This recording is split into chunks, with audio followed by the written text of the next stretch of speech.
Film diawali dengan memperlihatkan sebuah aksi perampokan terhadap truk pengangkut uang dari perusahaan bernama Fortico.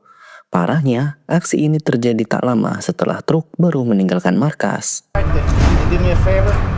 Damn. Yeah, I thought you said this coffee was hot. Oh, fuck it! What the bird?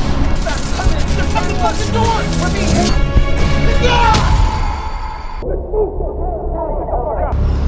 Alarm registered. Okay, we got 1 minute. Let's go! 2 bulan pasca kejadian itu, perusahaan Fortico membuka lowongan untuk posisi security, dan seorang pria bernama Hills mendaftar untuk mengisi lowongan tersebut. Di sini, bos dari Fortico yang bernama Terry sangat terkesan dengan CV dari Hills, karena sebelumnya ia tercatat pernah bekerja di perusahaan serupa. We lost a couple of guards a while back. Security was impressive. That was a good company. Good. Stay focused. I like it. Selesai interview, Hills langsung diterima untuk bekerja di Fortico. Dan sesuai peraturan, setiap petugas hanya akan menggunakan nama samaran. Seperti ketua tim yang bersama Hills saat ini memiliki panggilan sebagai Bullet, sementara Hills sendiri mendapatkan nama samaran sebagai H. H. I'm gonna call you H if that's okay. I saw you had your pistol license already. You ready for target practice? Ready. Selesai menjelaskan beberapa tahapan sebelum bertugas, H pun diminta oleh Bullet untuk mengikuti semacam uji sertifikasi, mulai dari fisik, kemampuan menembak hingga mengemudi. Sebagai informasi, agar bisa lulus uji sertifikasi, setiap orang harus mendapatkan nilai sekurang-kurangnya adalah B, sementara H sendiri pada akhirnya bisa lulus dengan nilai yang pas-pasan.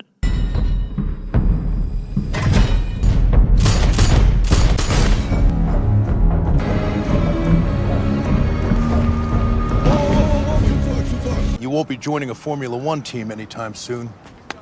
Let's get you suited. Setelah diterima bekerja, H pun diajak ke ruang ganti dari para pekerja di Fortico. Sebagaimana pegawai baru, di sini H pun mendapatkan sambutan yang sangat sinis dari para pekerja lama. Oh iya, karena Fortico ini perusahaan penyimpan uang yang jumlahnya sangat besar, maka setiap ruangan memiliki akses keamanannya masing-masing. Singkat cerita, kini H pun diajak oleh Bullet untuk bertemu dengan tim lainnya yang bernama Dave, dan akan langsung diikut sertakan ke dalam misi pengantaran. Boy Sweat's up front. You jump in there with him. Selama misi pengantaran, Dave tak henti-hentinya meremehkan H dengan mengatakan kalau pasti si botak ini tidak tahu seberapa bahayanya pekerjaan mereka. Did you hear about the guards that were murdered? I heard. It's a tragedy. That I was meant to be driving the truck that day. I like the way you handle that cart. Pop-tarts are not really my poison bullet. Selesai bekerja, kini mereka pun kembali ke markas. Agar bisa masuk ke dalam, mereka harus melewati serangkaian pemeriksaan, di mana salah satunya adalah truk baru bisa masuk jika orang yang ada di dalam sama dengan saat truk keluar tadi. Sederhananya, jika tadi saat berangkat truk berisi 3 orang, Bullet, Dave, dan juga Edge, maka saat kembali truk harus diisi dengan orang yang sama. They always got to see the driver and messenger. Okay, Gamma, you're clear. Syukurlah, pada hari itu tidak ada masalah ataupun kendala yang berarti, sehingga Edge bisa pulang dengan tenang. Tapi sebelum melangkah keluar, terlihat Edge diam-diam mengamati kartu identitas dari rekan-rekannya.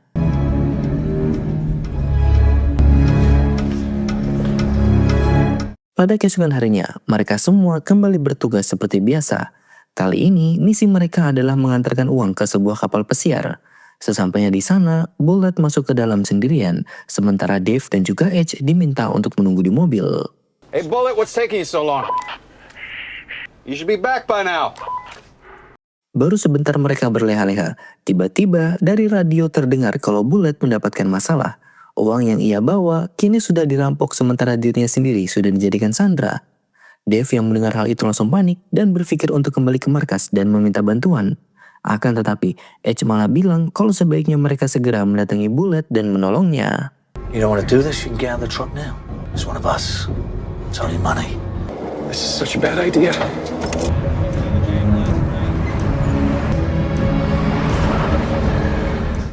Sesampainya di titik pertemuan, para perampok meminta agar semua uang yang ada di dalam mobil dilempar keluar.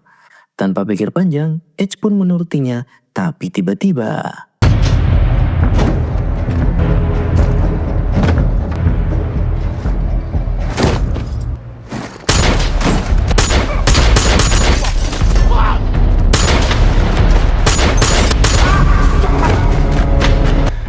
Who'd you work for? Melihat Edge yang tenang dalam mengeksekusi setiap rampok, membuat Bullet dan juga Dave cuman bisa melongo. Did you make poo-poo? Akibat kejadian tadi, Edge kini dimintai keterangan oleh 2 orang detektif. Ia ditanya tentang bagaimana dirinya bisa menghabisi 6 orang musuh dengan sangat santai. Apalagi, semua tembakan bisa akurat mengenai sasaran. Hal ini tentu sangat bertentangan dengan hasil uji sertifikasi yang Edge sudah lakukan sebelumnya. Mendengar semua ini, Edge cuma bilang kalau kejadian tadi hanyalah sebuah kebetulan. Setelah itu, Edge pun ditunjukkan sebuah rekaman dari aksi perampokan yang terjadi beberapa bulan lalu di depan gerbang Vertigo. Apakah aksi mereka memiliki kesamaan dengan aksi perampokan yang tadi terjadi? Seem to focus the mind. All right. Well, there's something else. Take a look at this video. Yeah. I'm alright. Any connection, Mr. Hill? No. Selesai menginterogasi, 2 detektif ini langsung menghubungi pimpinan mereka yang bernama Garcia. 2 orang itu bilang kalau orang yang mereka cari sekarang sudah bekerja di Vertigo. Mendengar laporan itu, Garcia pun menjawab jika mereka harus mengamati gerak-gerik orang tersebut. As far as you're concerned, he's just a regular guard doing a good job. Loud and clear.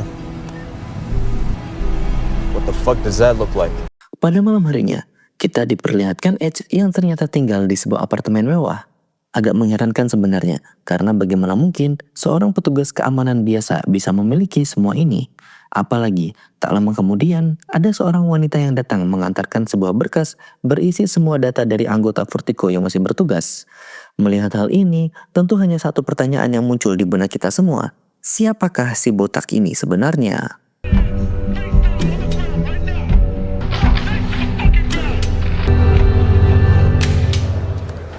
Dari sini, film pun lompat ke 3 bulan kemudian, di mana Edge yang dulunya diremehkan kini malah dianggap bak pahlawan oleh rekan sekantornya.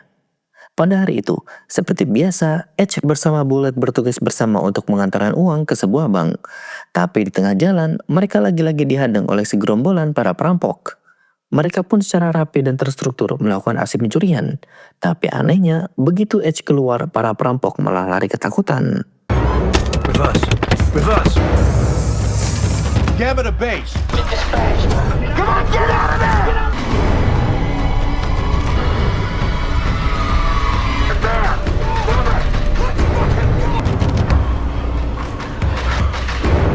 What the fuck was it, Mike?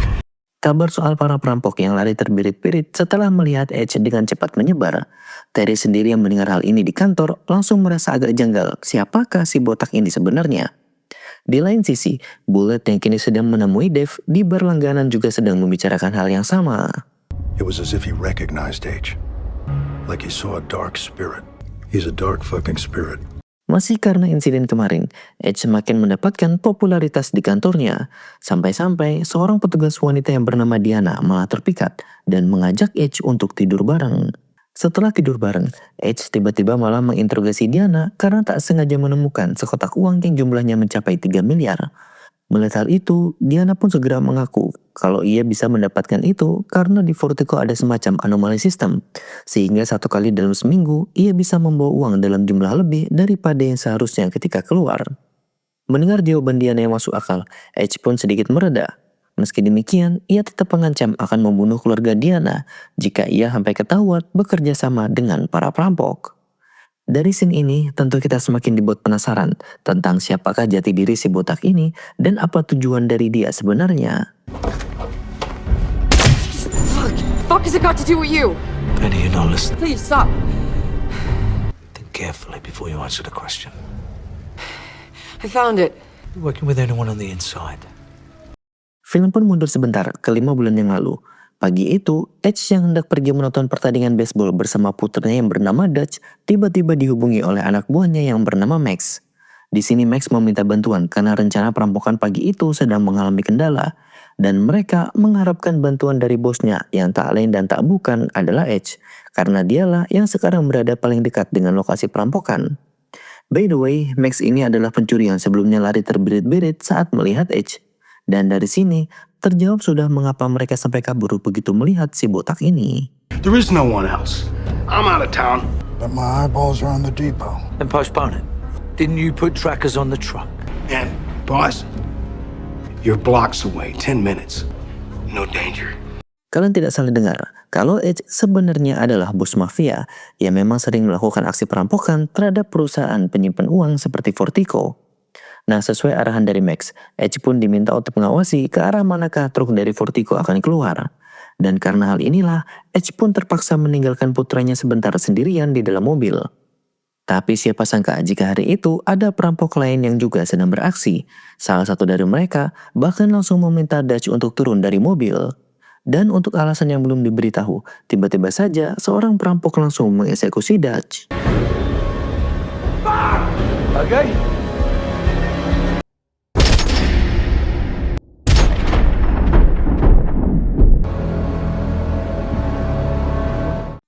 3 minggu kemudian, Edge berhasil bangkit dari masa kritis, tapi sayang putranya tidak selamat. Atas hal inilah, istri Edge yang masih merasa kehilangan memutuskan untuk bercerai dengan Edge karena ia menganggap kalau kematian Dutch adalah karena ulahnya. Kejadian naas yang menimpa Edge berturut-turut membuatnya memutuskan untuk membalas pelaku yang membunuh anaknya. Wasn't my work, Jane. You killed our son, and still you have nothing to say. Untuk melakukan rencananya, Edge pun meminta bantuan kepada koneksinya di kepolisian yang tak lain adalah Garcia. Dalam pertemuan itu, Garcia bilang kalau polisi belum berhasil menemukan siapa pelaku yang membunuh anaknya. Dan sekarang, Garcia hanya bisa memberikan beberapa list nama dari bos mafia yang ada di kota dan kemungkinan salah satu dari mereka adalah pelakunya. I don't miss anyone that your boys have buried so far. If their names are on that list, you can do your worst. Then you gotta let me do this my way. Mulai malam itu, Max dan beberapa anggota lainnya mulai memburu bos mafia yang namanya tertera di dalam list yang Garcia buat. Akan tetapi, dari 5 bos mafia yang disikat, tak satu pun dari mereka yang tahu akan aksi perampokan kemarin. Max pun melaporkan kalau mereka sudah berupaya melakukan semua yang Edge perintahkan untuk menemukan pembunuh putranya. Namun sejauh ini hasilnya masih nihil. Large amounts of time, money, and effort. You think you've done everything? Understood. Karena Edge yang tidak mau tahu, Max pun melanjutkan usaha pencariannya dan kali ini mereka mulai mengincar 2 kelompok besar mafia yang ada di Amerika. Tapi lagi-lagi, usaha untuk menemukan pelaku yang membunuh putra Edge hanya berakhir sia-sia.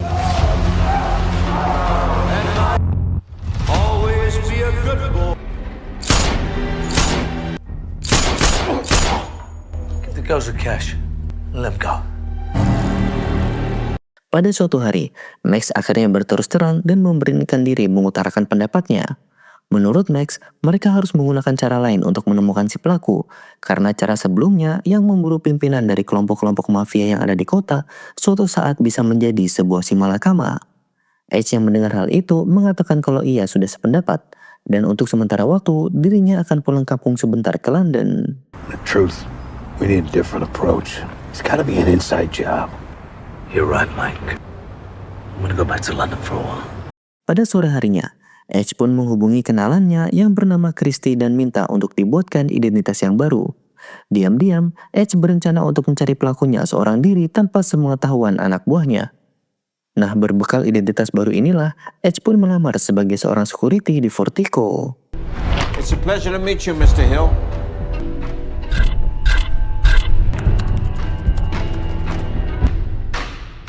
The autopsy report.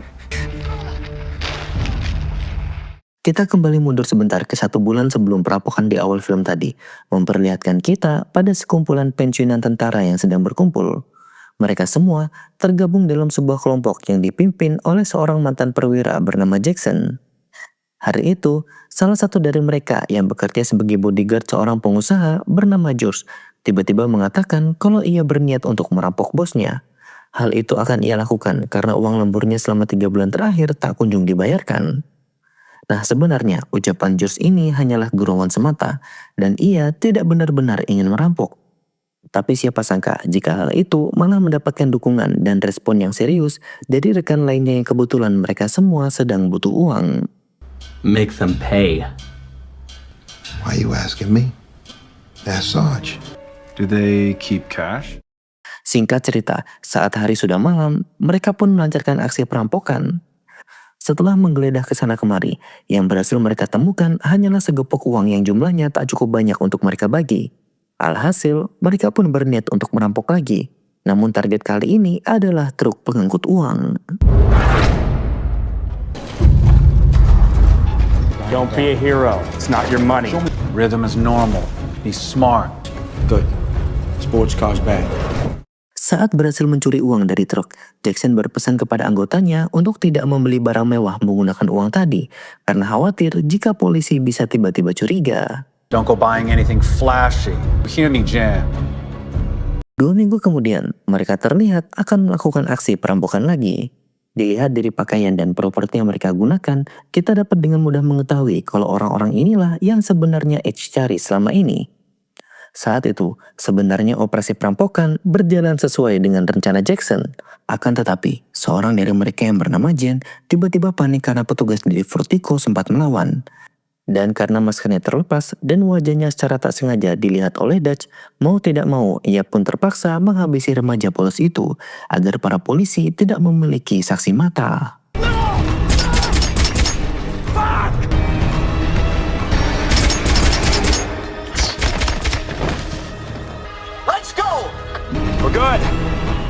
Berhasil merampok uang dari truk Vertigo yang jumlahnya mencapai 100 miliar, tak lantas membuat Jackson dan kelompoknya merasa puas. 5 bulan kemudian, mereka pun berencana untuk melakukan aksi perampokan lagi. Bahkan kali ini, targetnya bukan hanya truk Vertigo, melainkan berangkas yang ada di dalam markas Vertigo itu sendiri. Untuk melancarkan operasi kali ini, Jackson sudah meminta orang dalam yang kebetulan dulunya merupakan anak buahnya selama masih aktif di militer. North of 150 million. We've got 8 weeks of recon and planning. All this is for nothing if our guy doesn't come through. Saat hari tiba, Jackson menyempatkan diri untuk mampir sebentar ke kediaman dari Jen. Sesampainya di sana, ia dikejutkan oleh barang-barang mewah yang Jen miliki. Jackson pun memperingatkan kalau membeli barang mewah bisa membuat dirinya berada di bawah radar kepolisian. Dan sebagai peringatan keras, Jackson pun mengancam kalau Jen tidak menjual barang-barang mewah tersebut, maka ia akan dikeluarkan dari tim. What? You don't like it? And a $28,000 bike. Calm down, it's not my name. Return it. Di sisi lain, Terry kini sedang membriefing seluruh petugas untuk memperketat keamanan. Karena hari itu, berangkas yang ada di dalam markas dalam kondisi penuh terisi dengan uang. This is Black Friday. Close to 180 million coming in here today. Let's get going, H. Selesai briefing, Bullet pun melakukan tugasnya untuk mengantarkan uang ke sebuah tempat bersama dengan Edge. Dalam tugas kali ini, Bullet benar-benar terlihat tidak bisa tenang dan dengan tiba-tiba mengatakan kepada Edge kalau sebenarnya ia sudah bekerja sama dengan para perampok dan hari ini operasi perampokan di markas Vertigo akan segera mereka lakukan. Nah, tujuan dari Bullet memberitahu akan hal ini adalah karena ia ingin mengajak Edge untuk bekerja sama agar mereka bisa masuk ke markas dengan aman. Nah, Mimin mau sedikit mengingatkan kalau prosedur kembali ke markas adalah truk harus diisi dengan orang yang sama ketika truk itu pergi keluar untuk bertugas.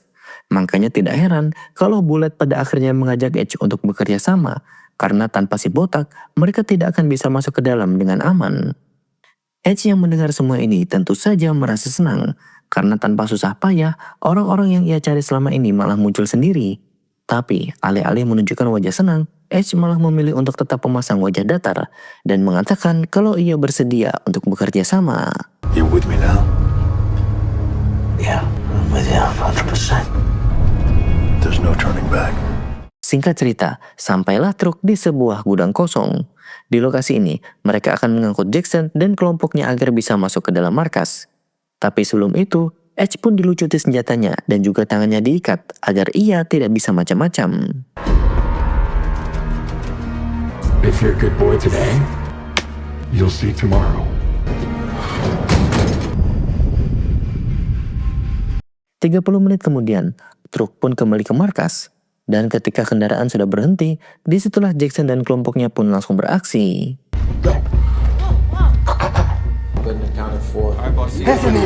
Tie his ass up.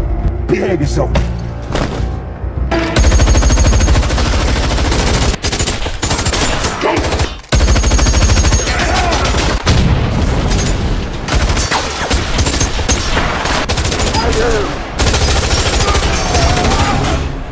Where are you hit? Where Setelah berhasil melumpuhkan para penjaga, mobil dari para perampok segera masuk ke dalam untuk membawa semua uang yang ada di brankas. Di lain sisi, Edge yang sedari tadi berada di bawah pengawasan salah seorang perampok akhirnya mulai beraksi.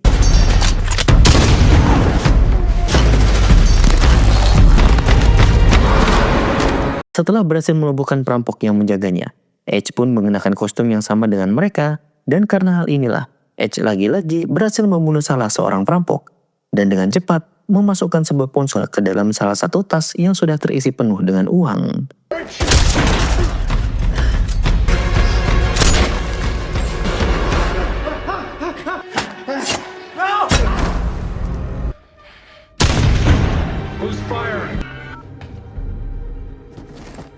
Di lain tempat, para perampok yang tersisa seperti Jackson dan juga Jane berhasil diatasi oleh Diana bersama dengan rekan yang lain. Akan tetapi, karena mereka tidak tahu kalau Bullet berpihak kepada perampok, inilah yang akhirnya terjadi.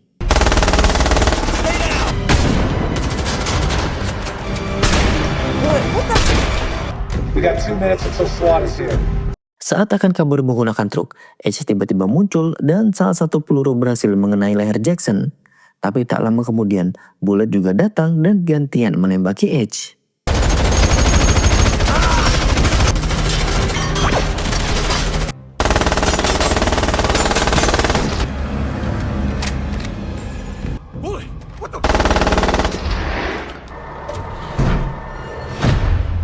Karena rencana tak berjalan mulus, mereka pun melakukan rencana cadangan.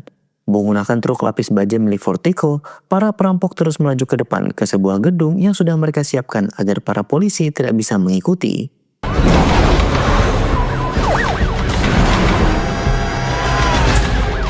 Sesampainya di sana, Jane dan juga Bullet langsung mengeluarkan uang dari dalam truk, dan sebelum melanjutkan pelarian, Jane bilang kalau ia akan membawa Jackson untuk ikut kabur.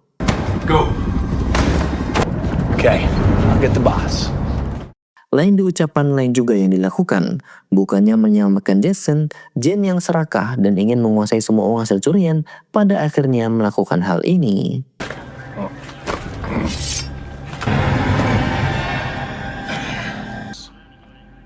Where's the Sarge? He's fucking dead, Bullet!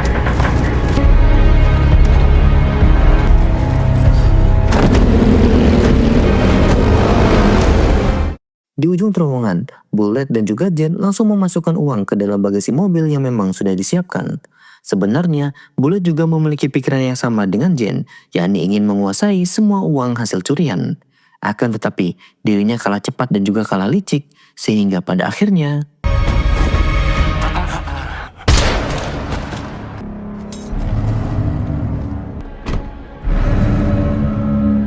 Rencana perampokan hari itu selesai dengan sempurna, dengan menyisakan hanya Jane seorang. Pada malam harinya, Jane yang lagi senang tentu saja akan merayakan keberhasilan ini dengan minum-minuman.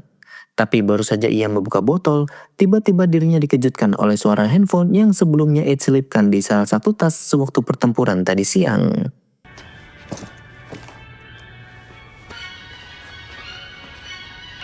Makes you can answer it.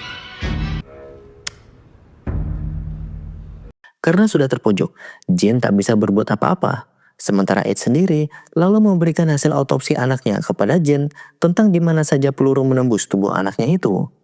Dan agar dendam ini menjadi ending yang sangat epik, Edge pun menembakkan peluru tepat ke arah Jane dengan posisi dan jumlah yang sama sebagaimana ia menghabisi putranya dahulu. What the fuck do you want? The lungs, the spleen, the heart. Cause of death, blood loss and trauma. Want your liver. The lungs. Spleen. By the way, his name was Dougie. Tamat, film pun akhirnya selesai. Terima kasih buat kalian yang sudah menonton video ini sampai akhir. Sampaikan pendapat kalian tentang film ini di kolom komentar. Dan jangan lupa untuk like, komen, dan subscribe.